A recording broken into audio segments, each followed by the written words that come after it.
À ma fête de fiançailles, mon père a trinqué, à ma fille qui a enfin trouvé un homme assez désespéré. 60 invités ont halté. J'ai calmement montré un document sur mon ordinateur portable. Le partenaire de mon père a laissé tomber son verre. À ma fille, qui a enfin trouvé un homme assez désespéré pour vouloir d'elle. Mon père a prononcé ces mots, son verre levé, un large sourire aux lèvres, alors que 60 invités nous fixaient lors de ma propre fête de fiançailles. La salle est tombée dans un silence de mort. Pas un silence poli. Le genre de silence où l'on peut entendre quelqu'un reprendre son souffle 3 tables plus loin. La main de mon fiancé s'est crispée sous la nappe. J'ai senti son corps commencer à se lever, mais j'ai tenu son bras, fermement. Je n'ai pas crié. Je n'ai pas pleuré. J'ai marché jusqu'au devant de la salle, j'ai ouvert mon ordinateur portable et j'ai projeté un seul document sur l'écran. L'associé de mon père depuis 15 ans a laissé tomber sa coupe de champagne. Elle s'est brisée sur le sol en marbre. Et ce bruit, c'était le bruit de la vie entière de mon père qui s'effondrait. Mais cette histoire ne commence pas à la fête. Elle commence 3 mois plus tôt, la nuit où j'ai trouvé quelque chose dans les comptes de mon père que je n'étais jamais censé voir. Je suis Camille Dubois, j'ai 29 ans et je suis experte en investigation financière. Mon père, Richard Dubois, a bâti son entreprise de construction à partir de rien. Littéralement rien. Une vieille camionnette, un prêt obtenu sur une poignée de main et des journées de 17 heures. À ma naissance, l'entreprise Dubois et Marchand BTP comptait 12 employés, une flotte de camions et une réputation dans notre ville qui faisait que les gens se tenaient un peu plus droit quand mon père entrait dans une pièce. J'ai grandi en voyant les gens l'admirer. L'hôte des barbecues du quartier, le président des collectes de fonds de la paroisse, le type qui payait une tournée générale au bar du country club et ne vous laissait jamais l'oublier. À la maison, cependant, les règles étaient différentes. Mon père ne frappait pas. Il n'en avait pas besoin. Il avait une voix qui pouvait vous faire sentir minuscule sans jamais dépasser le volume d'une conversation normale. J'avais 9 ans la première fois. Je m'en souviens clairement. CM1. J'ai rapporté un bulletin scolaire. Que des excellentes notes, avec un mot de la maîtresse disant que c'était une joie de m'avoir en classe. Je l'ai posé sur le comptoir de la cuisine comme si je présentais des preuves pour ma propre défense. Il l'a à peine regardé. De bonnes notes ne signifient pas que tu es intelligente, Camille. Les profs donnent ça quand ils ont pitié d'un gosse. Ma mère, Martine, était assise juste là. Elle a bu une gorgée de son café, n'a rien dit. C'était le système. Il coupait. Elle regardait. Je saignais en silence. Mais voici ce qui rendait la chose si confuse. Et c'est la partie que les gens ne comprennent pas à propos d'une telle enfance. Mon père n'était pas cruel tous les jours. Quand j'avais 12 ans, il m'a appris à faire du vélo dans l'allée. Et quand j'ai finalement réussi à aller au bout de la rue sans tomber, il a dit, c'est ma fille, ça.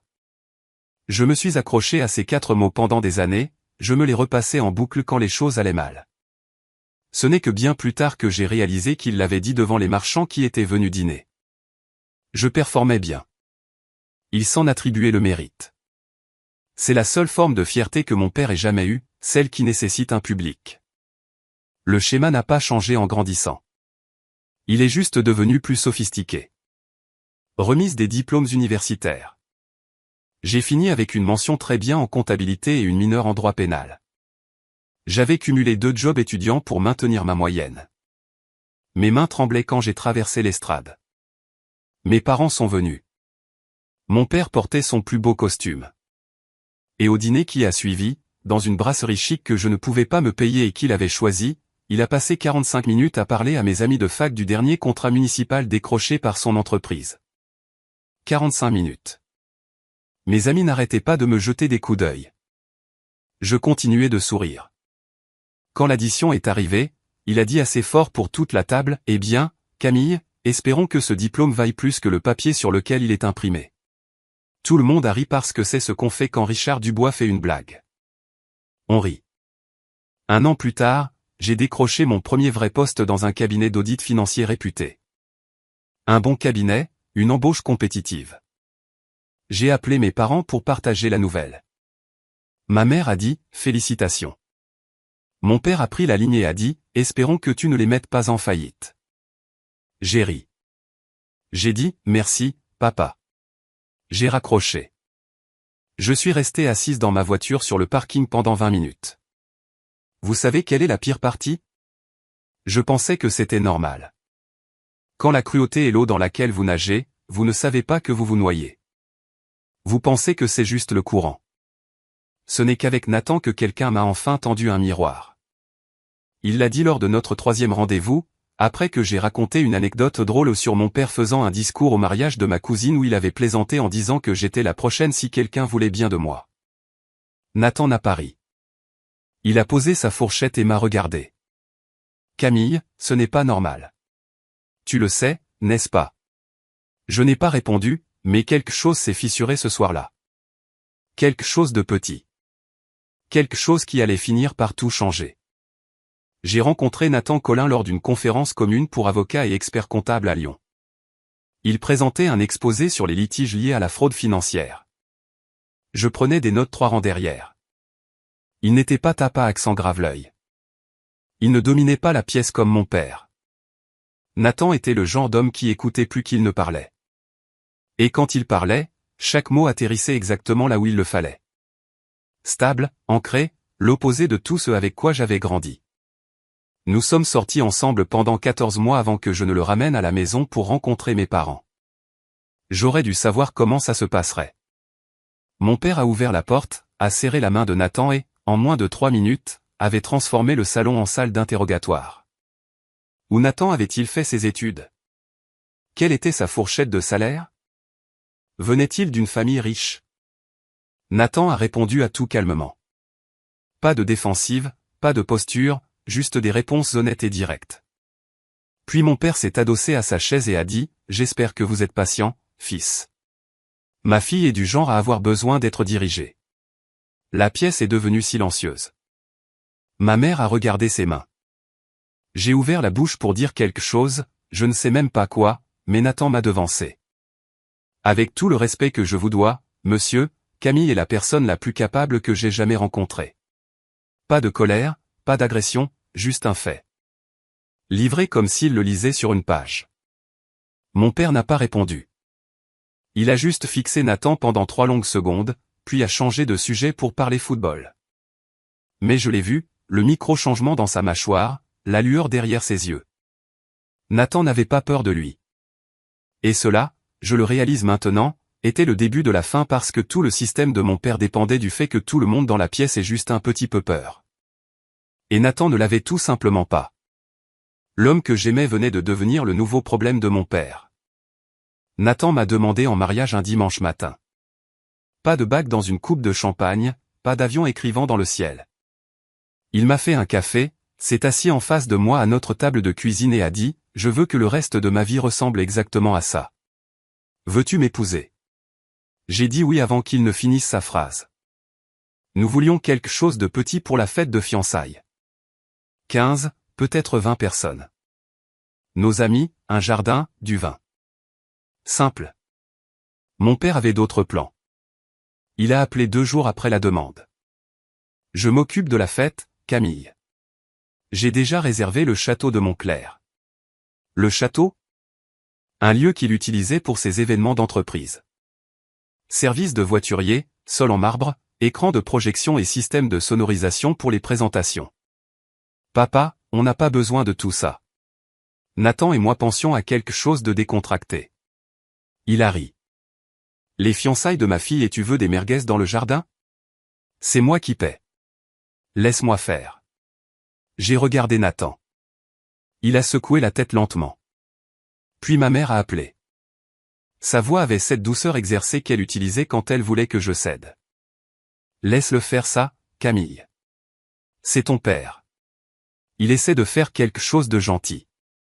Alors, j'ai cédé comme je cédais toujours, comme elle m'avait appris à céder. En une semaine, la liste des invités a gonflé à 60 personnes. J'ai fait défiler les noms sur mon téléphone. Ses amis du country club, ses contacts d'affaires, ses partenaires de golf, des gens dont je reconnaissais les noms de famille sur la liste des cartes de vœux de son entreprise. Mes amis? 8 au total. Ce n'était pas ma fête de fiançailles. C'était sa scène. Et je lui avais tendu le micro sans me battre. Je ne savais pas encore qu'il écrivait son toast depuis une semaine, et que ce qu'il avait écrit n'était pas une bénédiction. C'était une arme. La veille de la fête, Nathan et moi étions allongés au lit, lumières éteintes, fixant tous les deux le plafond. « C'est ta fête, dit-il doucement. Pas la sienne. Tu peux encore changer le plan. Si je le contredis maintenant, il fera des 6 prochains mois un cauchemar. Tu ne le connais pas quand il est en colère. Nathan, passons juste cette soirée. » Nathan est resté silencieux un long moment. Puis il s'est tourné vers moi. « D'accord, mais j'ai besoin que tu entendes quelque chose. Je n'épouse pas ton père. Je t'épouse toi. Et à un moment donné, tu vas devoir décider où se trouve la limite. » Il a embrassé mon front et a éteint la lampe. Je suis resté là dans le noir à réfléchir. Il y a une histoire que ma mère m'a racontée une fois quand j'avais 16 ans. Juste nous deux, en train de ranger après le repas de Noël. Elle a dit qu'au début de son mariage, peut-être la 2e ou 3e année, elle s'était opposée à mon père sur quelque chose. Elle n'a pas voulu dire quoi. Il a répondu en annulant sa carte bancaire. Pas temporairement, définitivement. Elle a dû lui demander l'argent pour les courses pendant les 8 mois suivants jusqu'à ce qu'il décide qu'elle avait retenu la leçon. Elle m'a raconté ça en essuyant une assiette, souriant comme si c'était une anecdote amusante sur la météo. Elle ne s'est plus jamais opposée à lui. Pas une seule fois, pas en 30 ans. Cette nuit-là, allongé près de Nathan, j'ai enfin compris ce qu'était vraiment cette histoire. Ce n'était pas un souvenir. C'était un avertissement. Ma mère me montrait le prix du silence et le coût de la prise de parole. J'ai regardé le plafond et j'ai pensé, si je ne trace pas la limite maintenant, je deviendrai elle. Souriant à travers la douleur, essuyant des assiettes, racontant un jour la même histoire à ma propre fille comme si c'était juste quelque chose qui arrivait. Je n'ai pas pu dormir après ça. Le soir suivant, vendredi, la veille de la fête, je suis passé chez mes parents pour déposer le plan de table. Mon père était dans son bureau, porte ouverte, lunettes de lecture sur le nez, écrivant quelque chose sur un bloc-notes jaune. « Papa, qu'est-ce que tu écris ?» Il n'a pas levé les yeux. « Mon toast. »« Ne t'inquiète pas pour ça. Je peux le lire ?» Là, il a levé les yeux, a souri. Le genre de sourire qui n'atteignait jamais plus loin que sa bouche. « Tu l'entendras demain avec tout le monde. » Quelque chose de froid a traversé ma poitrine. « Papa, c'est ma fête de fiançailles. Je pense que j'ai le droit de... » Camille. Sa voix a baissé d'un demi-ton, le ton d'avertissement, celui qui voulait dire arrête de parler. Fais-moi confiance, ma chérie. Tout le monde se souviendra de ce toast. Ma mère est apparue dans l'embrasure de la porte, tenant une tasse de thé. Elle a lu l'ambiance en une demi-seconde. Elle a toujours été douée pour ça et a détourné la conversation. Ton père fait toujours des discours merveilleux, chérie. Tu te souviens du départ en retraite de l'oncle Gio? Je me souvenais du dîner de retraite de l'oncle Gio il y a 4 ans. Mon père s'était levé devant 40 personnes et avait plaisanté en disant que Gio prenait sa retraite parce que plus personne n'avait besoin de lui, pas même sa femme. Gio avait ri. Tout le monde avait ri.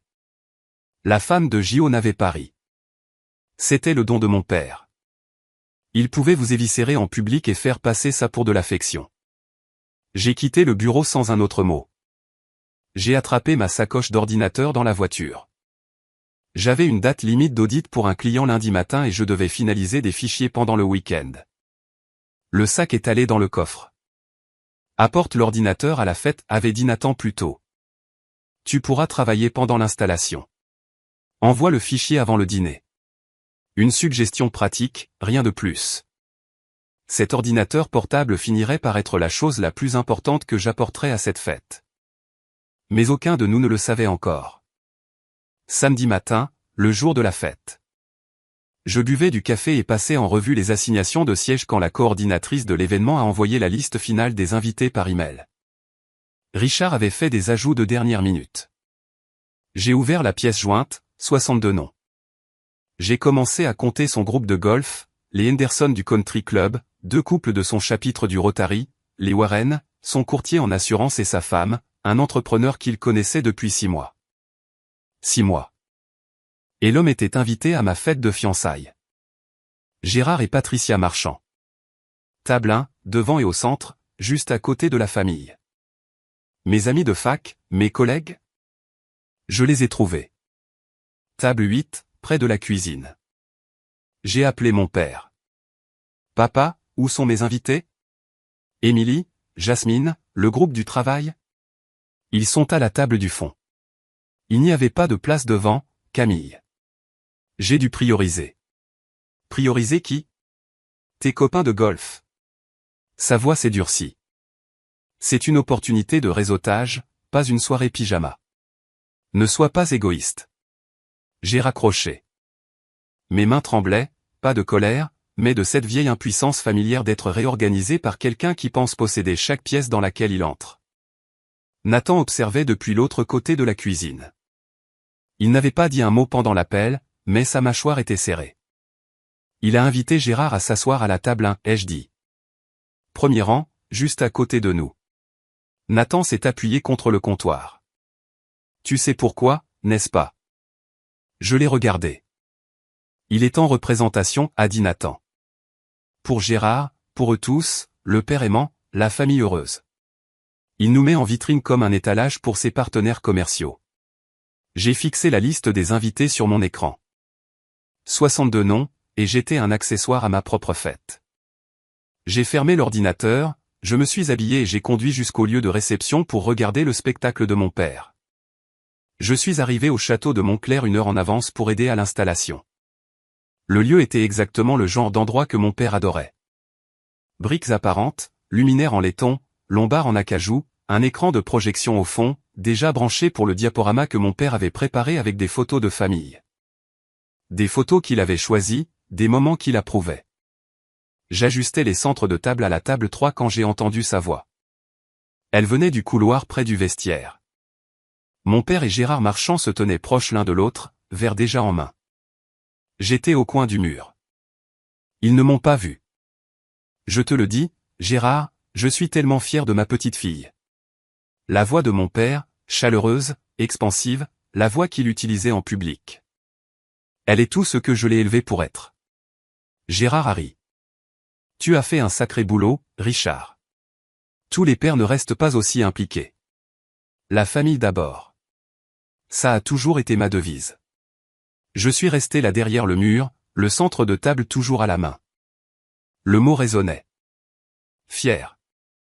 Mon père venait de dire qu'il était fier de moi.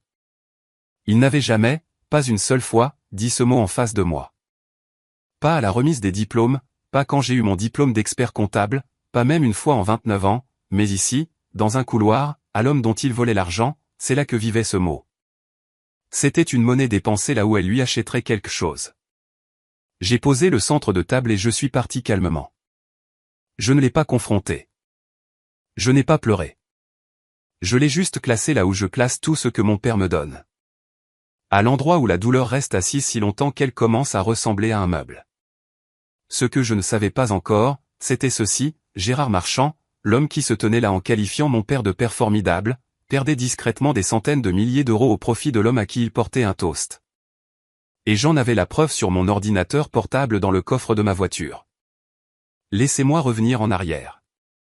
3 mois avant la fête, je travaillais tard à mon cabinet, plongé dans un audit pour un client commercial, un promoteur immobilier de taille moyenne signalé pour des décaissements irréguliers. Un travail fastidieux, des tableurs, des virements bancaires et des sociétés écrans emboîtés comme des poupées russes. Je traçais une chaîne de paiement via une société à responsabilité limitée, immatriculée au Luxembourg, comme elles le sont toujours, quand quelque chose a accroché. La société n'avait pas de site web, pas d'employés enregistrés, pas de dépôt public au-delà du minimum strict, mais les virements qui transitaient par elle étaient substantiels, constants, mensuels. J'ai continué à tirer le fil. La société était liée à une holding. La holding partageait un agent enregistré avec une autre entité. Et cette entité, enterrée 3 couches plus bas derrière assez de paperasse pour vous faire saigner les yeux, était connectée à un nom que je reconnaissais, Dubois et Marchand BTP, l'entreprise de mon père. J'ai fixé l'écran. Mon café a refroidi. Le bureau était vide. Tout le monde était parti depuis des heures. L'équipe de nettoyage passait l'aspirateur au bout du couloir. Ma formation a pris le dessus avant que mes émotions ne le puissent. Les experts en fraude certifiés ont une obligation. Si nous découvrons des preuves de fraude financière au cours de notre travail, nous n'avons pas le droit de détourner le regard. Ce n'est pas optionnel. C'est le job. Mais c'était mon père. J'ai sauvegardé les fichiers, fermé l'ordinateur, conduit jusque chez moi, suis resté assise dans ma voiture dans l'allée pendant 10 minutes, moteur coupé, main sur le volant. Puis je suis entré, j'ai ouvert un nouveau dossier sur mon ordinateur personnel et je l'ai nommé Projet Atlas. Au cours des semaines suivantes, j'ai travaillé dessus après les heures de bureau, seul, traçant chaque transaction, documentant chaque écart, construisant le genre de rapport que je construis pour mes clients. Sauf que cette fois, le sujet était l'homme qui m'avait élevé. Je n'en ai parlé à personne. Pas encore. 2 semaines plus tard, je l'ai dit à Nathan. Pas parce que je le voulais, mais parce que je ne pouvais plus porter ça seul. Je me réveillais à 3 heures du matin en fixant le plafond, faisant tourner les chiffres dans ma tête, remettant en question chaque entrée de ce dossier. L'auditrice en moi savait ce que les données montraient. La fille en moi continuait de chercher une autre explication. Il n'y en avait pas. J'ai assis Nathan à la table de la cuisine un mardi soir. Je lui ai montré le résumé. Il l'a lu lentement, comme les avocats lisent tout. Une fois pour le contenu, une fois pour les implications. Quand il a fini, il a levé les yeux. Combien? Difficile à dire sans accès complet, mais basé sur ce que je peux tracer, c'est significatif. Sur une décennie. Il a posé les papiers. Qu'est-ce que tu veux faire avec ça? Je ne sais pas. C'est mon père. Nathan a hoché la tête. Il n'a pas poussé, n'a pas fait la morale, n'a pas dit ce que toute personne raisonnable aurait dit, à savoir, ton père est un voleur. Au lieu de cela, il s'est penché en avant et a dit la chose qui comptait le plus. Il vole aussi un homme qui lui fait confiance. Gérard est son associé depuis 15 ans. J'ai regardé la table, le grain du bois, la tache ronde laissée par ma tasse de café. Quoi que tu décides, a dit Nathan, je suis avec toi. Mais ne garde pas ça pour toi trop longtemps. Gérard mérite de savoir. J'étais d'accord. Mon plan était clair. Finir l'audit, compiler le rapport complet, passer la fête de fiançailles. Puis lundi matin, j'enverrai le rapport directement à Gérard, en face à face si possible, propre, professionnel, pas de drame, pas de scène. Juste la vérité. Livrée comme je la livre à n'importe quel client. Apporte l'ordinateur à la fête, avait dit Nathan quelques jours plus tard. Tu as cette échéance lundi de toute façon. C'était une suggestion pratique, raisonnable, le genre de choses qui faisait tout à fait sens à l'époque. Mon père, bien sûr, avait ses propres plans pour cette soirée, et ils ont entièrement changé les miens.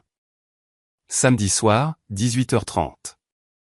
Le château de Montclair ressemblait à une page de magazine, des bougies sur chaque table, des arrangements d'orchidées blanches, un quatuor à cordes dans le coin jouant quelque chose de doux et classique que je ne pouvais nommer. Mon père s'était surpassé. C'était le truc avec Richard Dubois. Quand il performait sans faille. Nathan et moi sommes arrivés ensemble. Je portais une robe en soie crème que j'avais achetée spécifiquement pour ce soir. Nathan était en costume bleu marine, sa main stable dans le bas de mon dos alors que nous franchissions les doubles portes. Mon père nous a accueillis dans le foyer. Il travaillait déjà la salle, champagne en main, poignée de main prête. La voilà. Elle a ouvert les bras. Voilà ma magnifique fille. Il m'a serré dans ses bras, a tenu l'étreinte 3 secondes entières. Son eau de Cologne était forte et chère. Mon corps s'est rigidifié. Mon père ne m'avait jamais appelé magnifique. Pas au bal de promo, pas à la remise des diplômes, pas en 29 ans de vie sous son toit, mais ici, devant les invités qui arrivaient, devant Gérard et Patricia Marchand qui donnaient leur manteau au vestiaire, j'étais soudain sa magnifique fille. Je l'ai serré en retour parce que fait-on d'autre? Gérard m'a serré la main chaleureusement. Félicitations, Camille. Ton père n'a pas arrêté de parler de cette fête depuis des semaines. Merci, monsieur Marchand. Je suis contente que vous soyez là. Et je le pensais, bien que pas de la manière qu'il croyait. Nathan a pressé ma main sous la table une fois que nous nous sommes assis. Je me suis penché vers lui et j'ai chuchoté, il est en représentation. Nathan a chuchoté en retour, je sais. Respire juste. J'ai regardé autour de la salle, 60 visages, des bougies vacillantes, du vin qui coule, mon père passant de table en table comme un candidat en campagne électorale. Serrant des mains, tapant sur des épaules, riant de son grand rire. C'était sa soirée, pas la mienne. Pas encore. Le dîner a été servi à 19h15. Mon père avait arrangé le plan de table, donc il était en bout de table, table 1, avec Gérard et Patricia à sa droite, ma mère à sa gauche, et Nathan et moi en face d'eux, comme un tribunal. La nourriture était excellente, le vin était cher, et mon père était en grande forme. Quelque part entre la salade et le plat principal, il a commencé à raconter des histoires. Pas sur Nathan et moi, sur moi. Les plus grands succès des échecs de Camille, reconditionnés en comédie. Est-ce que je vous ai raconté la fois où Camille a raté son permis de conduire? 3 fois. Il a levé 3 doigts. Des rires ont parcouru la table. Et la cuisine? Oh mon Dieu! La cuisine. Elle a failli brûler la maison en faisant des œufs brouillés. Des œufs brouillés. Plus de rire. Puis il s'est penché, conspirateur, comme s'il partageait un secret. Et son premier petit ami, comment il s'appelait? Camille? Kevin? Kyle? Il a tenu environ 4 mois avant de prendre ses jambes à son cou. La table a ri. Ma mère a ri. Même des gens qui ne me connaissaient pas ont ri parce que mon père avait ce don. Le don de faire sonner la cruauté comme de la chaleur. J'ai souri. Le sourire automatique. Celui que je pratiquais depuis que j'avais 9 ans. Nathan n'a pas souri. Sa main a trouvé la mienne sous la table et l'a tenue. De l'autre côté de la table, Patricia Marchand a légèrement incliné la tête. Elle s'est penchée vers ma mère et a dit, doucement, mais pas assez doucement, Richard est un peu dur avec elle ce soir, non? La réponse de ma mère est venue instantanément, par réflexe, comme le fait toujours une réponse entraînée. Oh, c'est juste sa façon de montrer son amour. Patricia m'a regardé. Nos yeux se sont croisés une demi-seconde. Elle n'a rien dit d'autre, mais je pouvais le voir, la reconnaissance, l'alarme silencieuse d'une femme qui sait exactement ce qu'elle regarde. Elle m'a dit plus tard, j'ai su à ce moment-là. Je ne savais juste pas à quel point ça allait empirer. 20h15. Assiette à dessert débarrassée. Le quatuor à cordes s'est tu. Mon père s'est levé. Il a boutonné sa veste, a pris une cuillère, a tapoté 3 fois contre sa coupe de champagne. La salle s'est tue de cette manière exercée. La manière dont les gens se taisent pour un homme qu'ils ont appris à écouter. Je veux lever mon verre à ma fille Camille. Je me suis redressé sur ma chaise. Mon cœur a fait quelque chose de stupide. Il a espéré. Même après tout, après 29 ans de preuve, une partie brisée de moi penchait encore vers la lumière. Peut-être cette fois. Pendant 29 ans, a-t-il dit, balayant la salle de ce regard de showman. J'ai regardé cette fille galérer. Le mot a atterri comme une pierre dans l'eau. Avec l'école, avec le travail, avec chaque relation qui n'a pas tout à fait marché. Mon visage est devenu brûlant. Je pouvais sentir 60 paires d'yeux se tourner vers moi. Je vais être honnête, il y a eu des moments où je n'étais pas sûr que quelqu'un resterait assez longtemps pour la comprendre. Quelques rires inconfortables, verre tenu en l'air, puis il a levé sa flûte de champagne. A souri de son plus grand sourire et a délivré la phrase qu'il écrivait depuis toute la semaine. Alors ce soir, je veux porter un toast à Camille, qui a enfin trouvé un homme assez désespéré. Il a ri. Un grand rire généreux de Richard Dubois. Personne ne l'a rejoint. Le silence qui a suivi a été le son le plus fort que j'ai jamais entendu. 60 personnes figées, fourchettes posées, yeux écarquillés. Une femme à la table 4 a couvert sa bouche de sa main. Gérard Marchand fixait son assiette. La main de Patricia est allée sur le bras de son mari. Tout le corps de Nathan s'est tendu à côté de moi. J'ai senti son poids changer. Sa chaise a commencé à bouger. J'ai posé ma main sur son bras, ferme, stable. Non, elle chuchotait. Je gère. Le silence a perduré. Quelques personnes aux tables du fond ont levé leur verre par pur malaise, la mémoire musculaire prenant le pas sur le jugement. La plupart ne l'ont pas fait. Marc, le témoin de Nathan, a posé son verre sur la table délibérément, comme s'il faisait une déclaration. Il a secoué la tête une fois. Lentement. Hélène Collin, la mère de Nathan, s'est tournée et a regardé directement ma mère. L'expression sur son visage n'était pas de la colère. C'était de l'incrédulité. Pure, non diluée. Ma mère a détourné le regard. Mon père restait là, verre toujours levé, lisant la salle. Il était assez intelligent pour sentir la température chuter. Mais Richard Dubois n'avait jamais reculé devant une salle de sa vie, alors il a surenchéri. « Oh, allez, dit-il, souriant plus large. C'est une blague. Camille sait que je l'aime. » Il s'est tourné vers moi, les yeux brillants de cette chaleur manufacturée. « Pas vrai, ma chérie ?» 60 personnes me regardaient. Je regardais mon père. 5 secondes ont passé. 5 secondes, c'est long quand personne ne respire. Puis je l'ai dit, calmement. Clairement. 3 mots.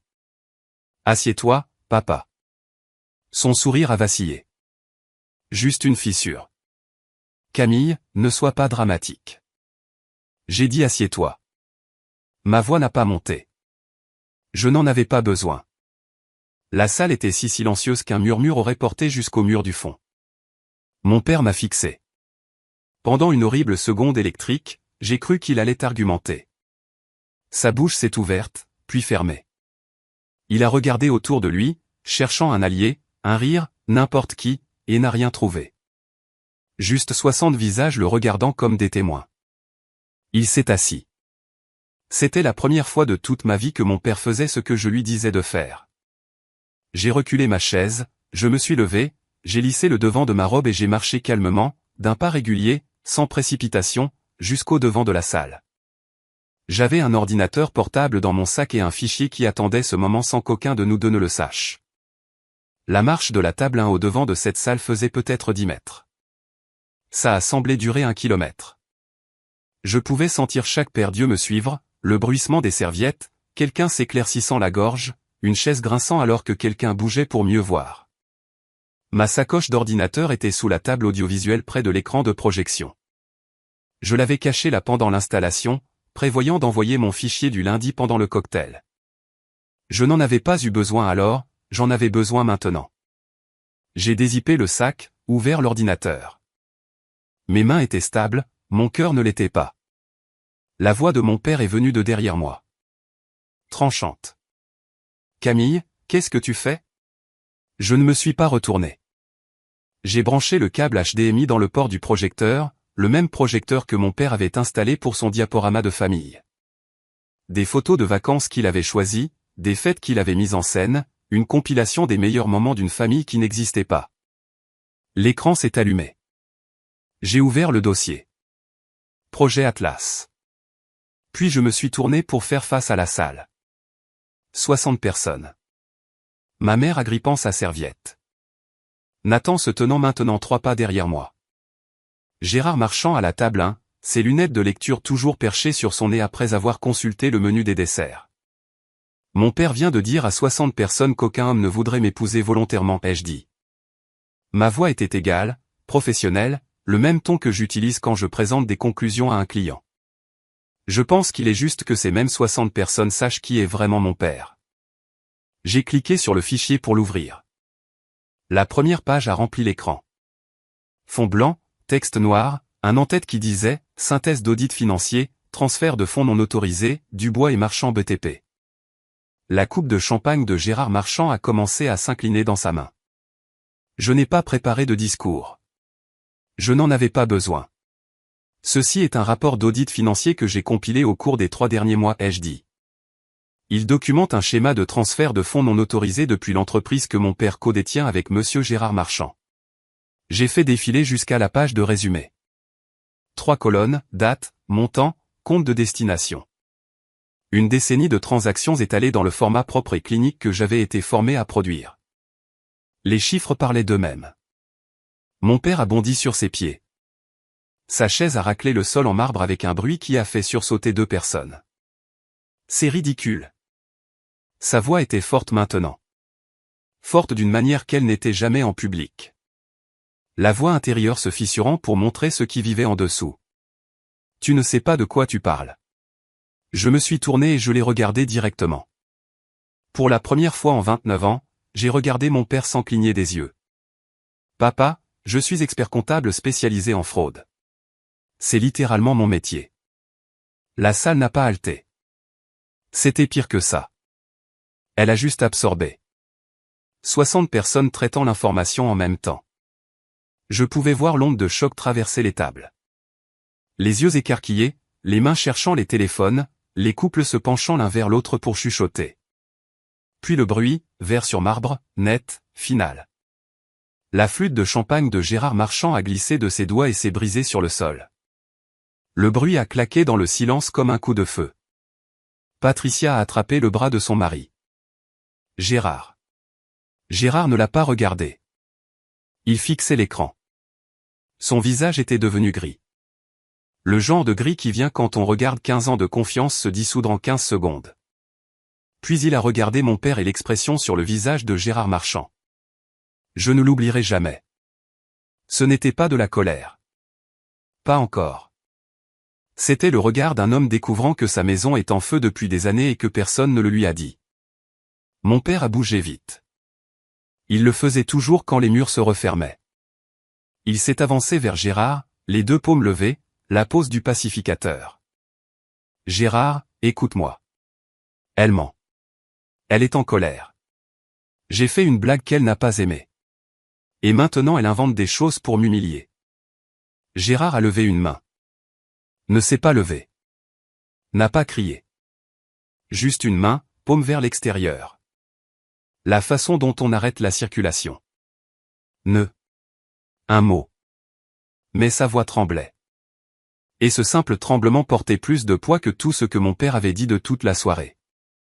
Gérard a plongé la main dans la poche de sa veste et a sorti son téléphone. Il a composé un numéro juste là, à la table 1, devant chaque personne dans cette salle. Sa voix était basse mais assez claire pour que les tables voisines entendent. Raymond, c'est Gérard. J'ai besoin de toi au bureau lundi matin. À la première heure. C'est au sujet du partenariat. Il a raccroché. A posé le téléphone sur la table. N'a plus regardé mon père. Richard a pivoté vers ma mère. Son sang-froid se fissurait maintenant visiblement, en temps réel, comme de la glace sous un poids. Martine, dis-leur qu'elle a perdu la tête. Dis-leur. Ma mère était assise parfaitement immobile. Ses mains étaient croisées sur la table. Ses yeux étaient sur son assiette. Elle n'a rien dit. Le même silence qu'elle m'avait donné pendant 29 ans. Elle le lui a finalement donné à lui. Et pour la première fois, son silence n'était pas une protection.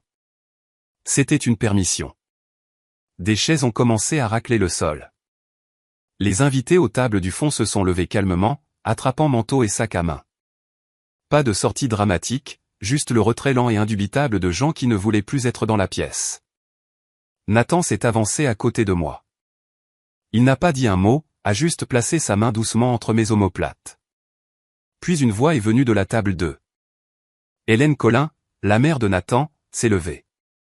Elle a marché jusqu'à moi, a pris mes deux mains dans les siennes et a dit « Je suis fière de toi, ma chérie ». 4 mots. Les 4 mots exacts que j'avais attendu d'entendre de mon père toute ma vie, ils venaient de la mère de quelqu'un d'autre, et cela, d'une certaine manière, leur donnait encore plus de sens. Gérard s'est levé lentement. Il s'est stabilisé d'une main sur la table, pas parce qu'il était faible, mais parce qu'il se retenait d'exploser. Il a marché vers mon père. Les deux hommes se tenaient face à face devant 60. Non, peut-être 50 personnes maintenant. Certains s'étaient déjà éclipsés. Des témoins. 15 ans, Richard. La voix de Gérard était calme, contrôlée, la voix d'un homme choisissant ses mots parce qu'il sait qu'une salle pleine de gens se souviendra de chacun d'eux. 15 ans que je te faisais confiance. Mon père a commencé à parler vite. Gérard, laisse-moi expliquer. Il y a un contexte. Les transferts étaient. C'est une restructuration. Mon comptable a conseillé ton comptable. Gérard a presque ri. Presque. Ta fille est expert comptable judiciaire, Richard, et elle vient de me montrer ce que ton comptable cachait. Mon père a ouvert la bouche. Rien n'est sorti. Gérard a ajusté sa veste, redressé sa cravate. puis il a dit calmement et précisément, mon avocat te contactera lundi matin. Ne m'appelle pas. Ne viens pas au bureau. Ne me contacte pas. Il s'est tourné vers Patricia. Elle était déjà debout, manteau sur le bras, prête. Ils étaient mariés depuis 35 ans. Elle savait quand il était temps de partir. Mais Patricia s'est arrêtée. Elle a marché vers moi, a pris ma main et l'a serrée. Merci d'avoir dit la vérité, Camille. Je sais ce que ça t'a coûté.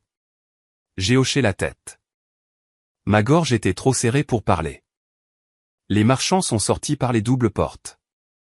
La salle les a regardés partir. Personne n'a essayé de les arrêter. Personne n'a dit au revoir à Richard. Mon père se tenait seul au centre de la pièce. Le projecteur brillait toujours derrière lui, projetant le résumé de l'audit dans son dos comme une ombre dont il ne pouvait se défaire. Une par une, les tables se sont vidées, les manteaux ont été récupérés, les voitures ont démarré sur le parking. Pas une seule personne ne s'est arrêtée pour lui serrer la main en sortant. À 21h, la salle était presque vide. Le quatuor à cordes avait remballé il y a 20 minutes. Le personnel de service se déplaçait silencieusement entre les tables, débarrassant les assiettes d'un dîner que personne n'avait fini. Ma mère était assise à la table 1. Même siège, même posture. Elle n'avait pas bougé depuis 45 minutes. Mon père se tenait près du bar, veste enlevée, cravate desserrée. Il tenait un verre de whisky qu'il n'avait pas bu. J'ai fermé mon ordinateur, débranché le câble HDMI, glissé l'ordinateur dans mon sac. Mes mains tremblaient maintenant, pas pendant, mais après. L'adrénaline partait, et ce qu'elle laissait derrière était quelque chose de plus lourd. J'ai marché vers le centre de la pièce. Mon père m'a regardé. Ses yeux étaient rouges. Je ne sais pas si c'était de la rage ou quelque chose de plus profond. Peut-être les deux. Tu viens de détruire ton propre père, a-t-il dit. J'ai soutenu son regard. Non, papa. Tu t'es détruit toi-même. J'ai juste arrêté de te couvrir. Pour une blague? Tu as fait ça pour une blague? Ce n'est pas à propos du toast, et tu le sais. Il s'est tourné vers ma mère. Dernière carte, coup final. Martine, tu vas la laisser me faire ça? Ma mère a levé les yeux de la table et pour la première fois en 30 ans de mariage, dans une vie de silence pratiquée, elle a parlé. C'est toi qui as fait ça, Richard. Pas elle. 8 mots, calmes, presque doux, mais ils ont atterri comme une porte qui claque. Le visage de mon père a fait quelque chose que je n'avais jamais vu auparavant. Il s'est effondré. Pas en larmes. Mon père ne pleurait pas. Mais dans une sorte de vide. Le regard d'un homme qui n'a plus personne à blâmer. J'ai ramassé mon sac. Nathan était près de la porte, tenant mon manteau. Au revoir, papa, ai-je dit. Il n'a pas répondu. Je suis sorti du château de Montclair la main dans celle de Nathan. L'air de novembre était vif et propre. Je l'ai inspiré profondément, pleinement, comme si j'avais été sous l'eau pendant 29 ans et que je venais de percer la surface. Mes mains tremblaient encore. Ce n'était pas une victoire. C'était un deuil portant un autre manteau. Mais c'était fait. Lundi est arrivé vite. L'avocat de Gérard, Raymond Stein, était au bureau de Dubois et Marchand à 8 heures du matin avec une ordonnance du tribunal pour un audit complet des comptes de l'entreprise menée par un cabinet tiers indépendant, pas moi. Mon rapport était le catalyseur, mais le processus devait être propre. Je comprenais ça. Je voulais ça. Mardi, la nouvelle avait voyagé comme elle le fait toujours dans les petites communautés, par des appels téléphoniques qui commencent par « tu as entendu » et finissent par « j'ai toujours pensé que quelque chose clochait ». R. Richard Dubois a été radié de la liste des membres du Country Club. Pas suspendu. Radié. 22 ans de cotisation, de galas de charité et de tournois de golf, disparu en un seul vote du conseil. L'homme qui payait des tournées à tout le bar ne pouvait plus passer l'accueil. Mercredi, 3 des contacts d'affaires qui s'étaient assis à ces tables soigneusement arrangées le samedi soir avaient discrètement coupé les ponts. Pas de déclaration publique, juste des appels non retournés, des déjeuners annulés, l'effacement lent et délibéré qui se produit quand les gens décident que vous ne valez plus l'association. La nouvelle n'a pas fait le journal. Elle n'en avait pas besoin. Dans une communauté de cette taille, la fête elle-même était la une. 60 témoins, ces 60 versions de l'histoire se propageant vers l'extérieur comme des ondes. Mon père m'a appelé 11 fois cette semaine-là. Je n'ai pas décroché, pas une seule fois. Le 12e appel est allé sur la messagerie. Je l'ai écouté une fois. Camille, tu dois arranger ça. Rappelle-moi maintenant. Encore en train de donner des ordres, même maintenant. J'ai supprimé le message vocal et posé mon téléphone sur le comptoir, écran vers le bas. Nathan préparait le dîner. Il m'a regardé, mais n'a pas demandé qui appelait. Il n'en avait pas besoin. L'homme qui contrôlait chaque pièce dans laquelle il entrait ne pouvait pas faire répondre sa propre fille au téléphone. Et pour la première fois de ma vie, ce silence était le mien à donner, pas le sien à prendre. L'audit indépendant a pris 6 semaines. Quand le rapport final est tombé, il a confirmé tout ce qu'il y avait dans mon dossier et plus encore, 837 000 €. C'était le total siphonné via des sociétés écrans sur une période de 10 ans. Des transferts mensuels assez petits pour éviter de déclencher des alertes automatiques, assez gros pour financer un style de vie qui n'était pas celui de Richard Dubois pour financer la maison de campagne, le bateau, l'adhésion au country club qu'il n'avait plus. Gérard a déposé une plainte au civil en janvier pour manquement à l'obligation fiduciaire, fraude et détournement d'actifs sociaux. Son avocat a dit à Nathan, officieusement, d'avocat à avocat, qu'un renvoi au pénal devant le procureur de la République était à l'étude. Mon père a engagé un avocat de la défense, un bon, mais les bons avocats coûtent cher, et les liquidités de mon père étaient gelées en attendant l'issue de l'affaire civile. Il a brûlé ses économies personnelles en 2 mois. En mars, l'activité de Dubois et Marchand BTP a été suspendue, les opérations arrêtées, les contrats annulés. Les 12 employés dont mon père avait l'habitude de se vanter touchaient le chômage. Puis la maison de campagne a été mise en vente. J'ai vu l'annonce en ligne. La même maison où mon père organisait les barbecues du 14 juillet. Où il tenait court sur la terrasse arrière avec une bière à la main, racontant à tous ceux qui l'écoutaient comment il avait tout bâti à partir de rien. Il s'avère qu'une grande partie de ce tout appartenait à Gérard. Nathan m'a montré l'annonce un soir. Je l'ai regardé pendant 10 secondes, puis j'ai fermé l'onglet. « Ça va ?» a-t-il demandé. Je ne lui ai pas fait ça, ai-je dit. Il s'est fait ça tout seul. Nathan a hoché la tête. Je sais, mais ça ne fait quand même pas du bien. Ce n'est pas censé faire du bien. Il avait raison. La justice n'est pas censée ressembler à une célébration. Elle est censée ressembler au poids d'une porte qui se ferme enfin. Lourd, définitif et nécessaire. Mais le moment le plus lourd était encore à venir. Et il est arrivé 2 semaines plus tard par un appel téléphonique que je n'attendais pas. Ma mère a appelé un dimanche après-midi. J'ai failli ne pas répondre, mais quelque chose m'a fait décrocher. Peut-être l'instinct, peut-être l'espoir, peut-être juste le fait qu'elle ne m'avait jamais appelé un dimanche auparavant. Les dimanches étaient le jour de Richard. Football et silence. Camille. Sa voix était différente, plus petite, mais d'une certaine manière plus claire, comme si elle avait enfin enlevé quelque chose de lourd de sa poitrine. Salut, maman. Une longue pause. Je pouvais l'entendre respirer.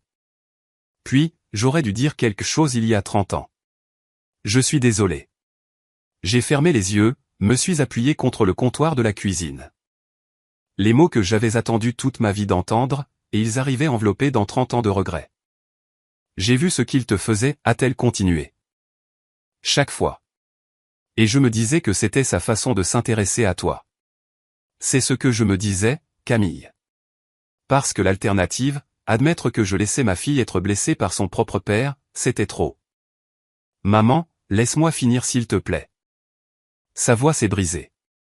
Ce que tu as fait à cette fête, te lever comme ça. Je n'ai jamais été aussi courageuse. Pas une seule fois dans ma vie. Et te regarder, ça a brisé quelque chose en moi. Je n'ai pas dit c'est bon parce que ce n'était pas le cas. Pas encore. Peut-être pas avant longtemps. Ce que j'ai dit, c'est « Je t'aime, maman, mais l'amour ne suffit pas. Plus maintenant. J'ai besoin que tu me le montres. » Elle est restée silencieuse. Puis, j'ai commencé à voir quelqu'un, un thérapeute. La semaine dernière était ma première séance. J'ai pressé ma main sur ma bouche. Mes yeux brûlaient. C'est un bon début, maman. Nous avons parlé pendant 20 minutes de plus. Prudemment. De la façon dont on marche sur de la glace fine, conscient de chaque pas, conscient que ça pourrait craquer. Mais en avançant. 2 jours plus tard, j'ai reçu un SMS de mon père. Justin, la dernière communication que je recevrai jamais de Richard Dubois. Tu as choisi un étranger plutôt que ton propre sang. Je l'ai lu 2 fois. Puis j'ai compris. Et c'était la confirmation finale dont j'avais besoin. Gérard Marchand, son associé depuis 15 ans, son ami, l'homme dont il volait l'argent. Mon père l'appelait encore un étranger. Richard Dubois ne savait pas ce qu'était la confiance. Il ne comprenait que le contrôle. Et quand le contrôle a disparu, il ne lui restait plus rien. J'ai effacé le SMS. Et je n'ai pas regardé en arrière. 6 mois après la fête, Nathan et moi avons organisé notre propre célébration. Pas au château de Montclair, pas dans une salle de réception. Dans le jardin des parents de Nathan. 15 personnes, des guirlandes lumineuses de magasins de bricolage, des burgers sur le grill, une enceinte Bluetooth jouant une playlist que Nathan et moi avions faite ensemble un dimanche matin paresseux. Pas de projecteur, pas de diaporama, pas de plan de table. Mes amis, Émilie, Jasmine, l'équipe du travail, étaient assis sur des chaises de jardin et buvaient de la bière en canette. La mère de Nathan, Hélène, avait apporté ses fameux carrés au citron. Marc apportait un toast qui faisait 3 phrases et a fait rire tout le monde. Un vrai rire, le genre qui vient du ventre, pas de l'obligation.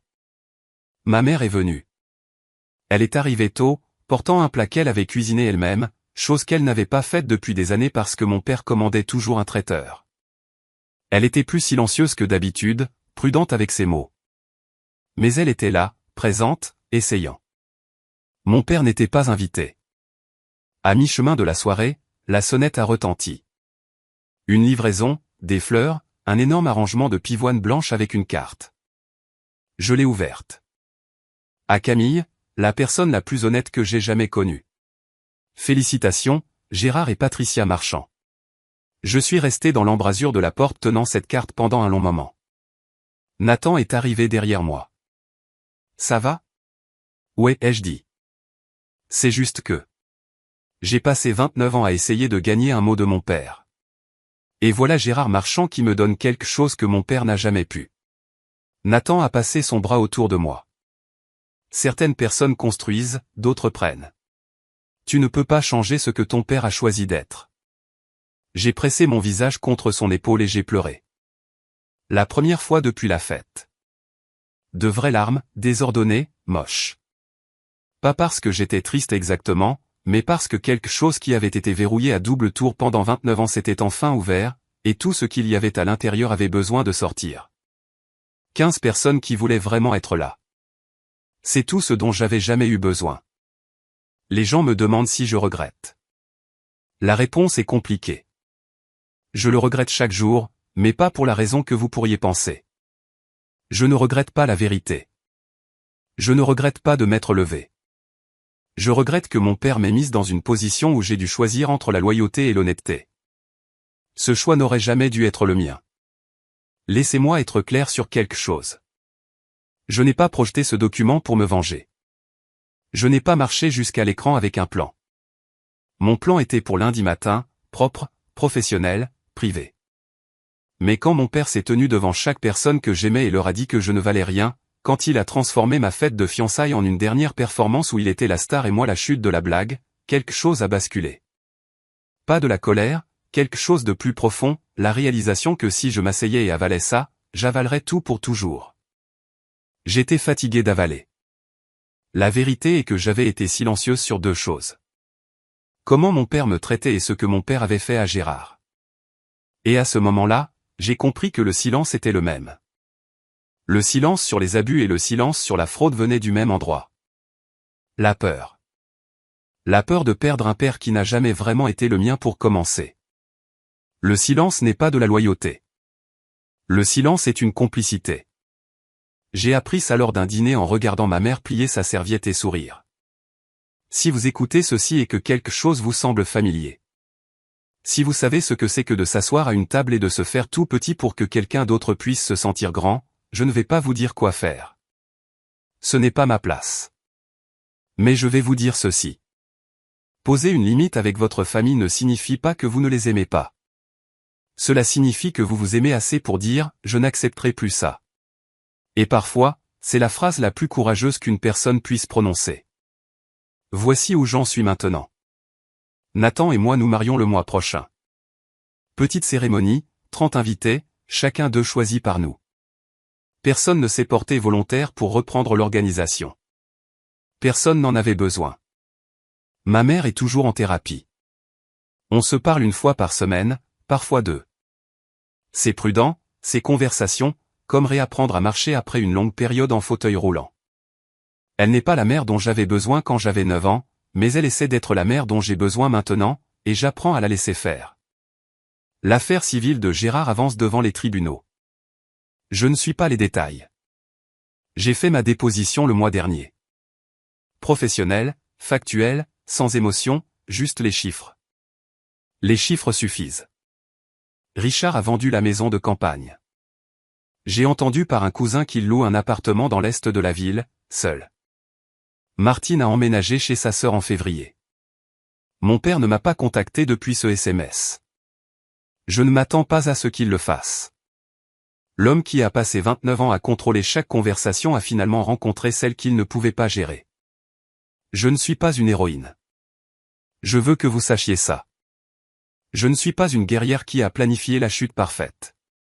Je suis une femme qu'on a poussée trop loin le mauvais soir et qui se trouvait avoir les preuves pour riposter. C'est toute l'histoire. Certains jours, je me réveille et mon père me manque. Pas le vrai. Celui que j'avais inventé. La version qui m'a appris à faire du vélo et qui le pensait. La version qui disait le fier et qui ne jouait pas la comédie. Ce père n'a jamais existé. Mais le chagrin est réel. Si vous regardez ceci et que vous savez ce que c'est que de faire le deuil de quelqu'un qui est encore en vie. Je vous vois et j'espère que vous le savez, vous avez le droit d'avoir du chagrin et d'avancer en même temps. Je ne suis pas une héroïne. Je suis juste quelqu'un qui a enfin dit la vérité. Et la vérité, il s'avère, était suffisante.